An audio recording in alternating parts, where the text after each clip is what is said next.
Hello there. Thank you for tuning in.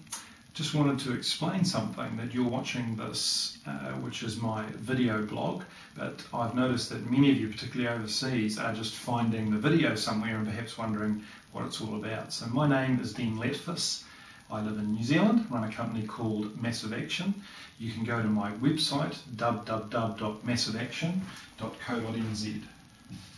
www.massiveaction.co.nz, or my blog site is www.massiveaction.tv. And if you're watching this on YouTube, I can only hook videos up for 10 minutes, so when you watch the actual blog coming up in a second, it may cut off early. If it does, please go to www.massiveaction.tv and you can get the rest of it there. See you soon. Bye.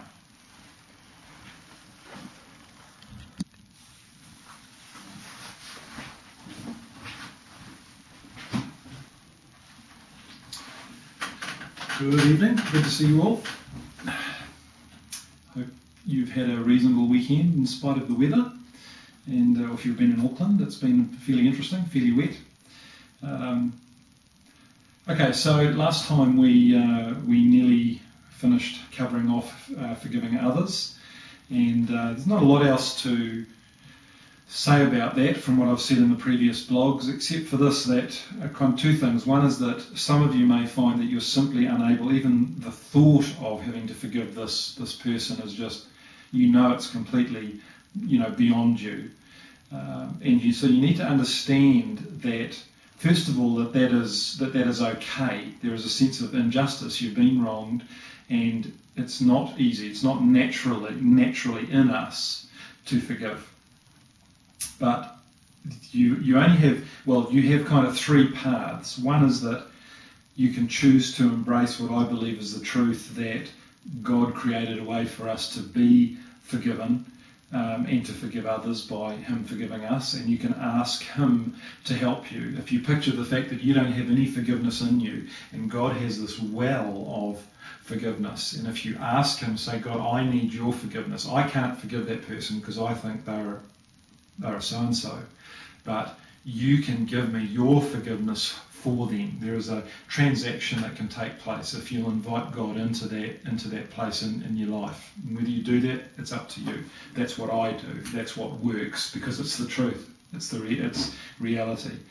Secondly, though, you may just find that you need some time. You might need to come to terms with the fact that it's like you've had this comfort blanket of anger or unforgiveness for years, and suddenly I'm suggesting that you need to not just unwrap it, but you need to set fire to it.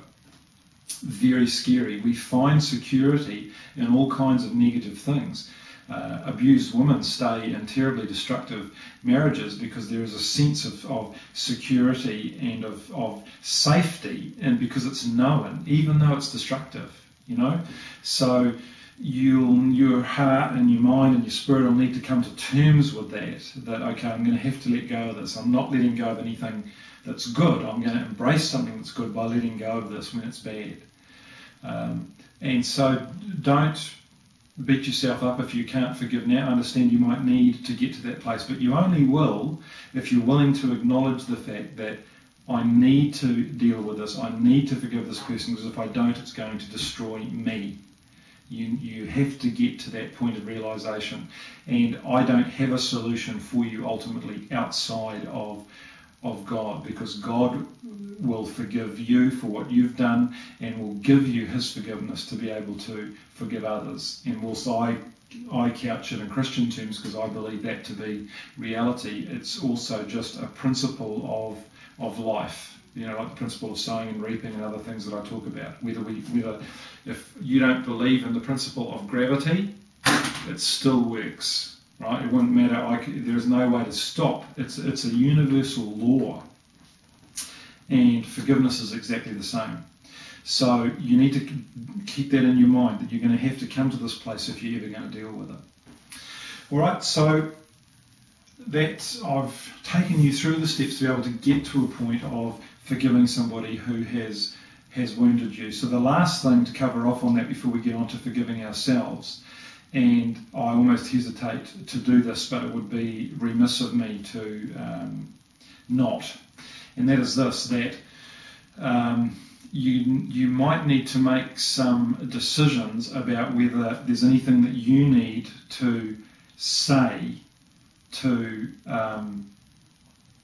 or some form of contact with the person who's been the object of your unforgiveness, and that will be determined by what the event was. And I can't give you a useful formula even. I'm just raising the subject with you that for some of you, let's say for example that you've been sexually abused and the abuser is a member of your family or extended family. Now, some people are able to forgive that person and they just get free. It's dealt with. Other people, they need to, even if the other person doesn't acknowledge it, for them to actually complete the cycle and to have some closure, they need to be able to say what they needed to say to that person. I remember my very close relative of mine who'd been sexually abused by her father, and it was relatively minor on the scale of abuse, but it had totally screwed up her life, to be frank.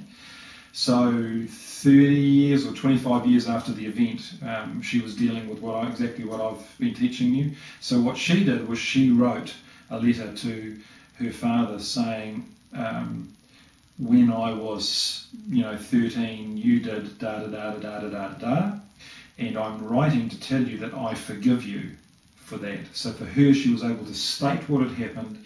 Didn't matter what his response was. And they were very estranged anyway, the relationship. But she was able to choose to forgive him and to make sure that he knew. It's a funny thing with abusers, and I've known a few.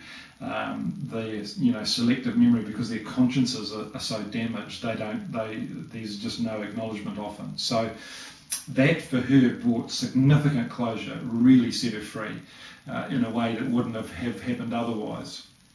I know that I'm just using sexual abuse as an example because it's kind of obvious or clear-cut in some ways. I know of other situations where people have confronted their abusers and all they've been looking for is to get an acknowledgement from that person that it really happened. And sometimes it doesn't come, but for them even just be able to be in a room with them and to say, you did this to me and I'm choosing to forgive you. I've heard many, many stories of where those relationships have actually been they have been healed because God's gotten involved and has brought healing, but the people who've done the damage are so affected by the fact that the victim would forgive them that it actually brings an acknowledgement of what they've done. So depending on what the situation is, in many cases the people on the other end do know, and in many cases they haven't got a clue. Somebody might have done something and there's no benefit in going and saying, I just want you to know that I forgive you for doing such and such, and the person thinks I had no idea that I'd done anything. You know what I mean? So I can't give you a set of rules on how to process that, but I believe, again, all I can say is ask God to show you, is there something that I need to do to bring some closure to this in this particular situation. For many of you, you'll find there may be one thing that you think, yeah, I really need to go and sit down with that person, or to contact that person, or to write that person. If the people are dead, that are the act, it's really helpful to write a letter and go and stick it on their grave, or you might ceremonially burn it, but at least you've done it. You've gotten that pain and that anger, whatever it is, you've gotten it out and you've got it down on paper. So that's just some final thoughts for you on that side. So we'll just make a bit of a start. We're probably going to run out of time to do much. But so now that the phase 2, suggest that you deal with that. So phase 2, and I'll have to think it's almost going to be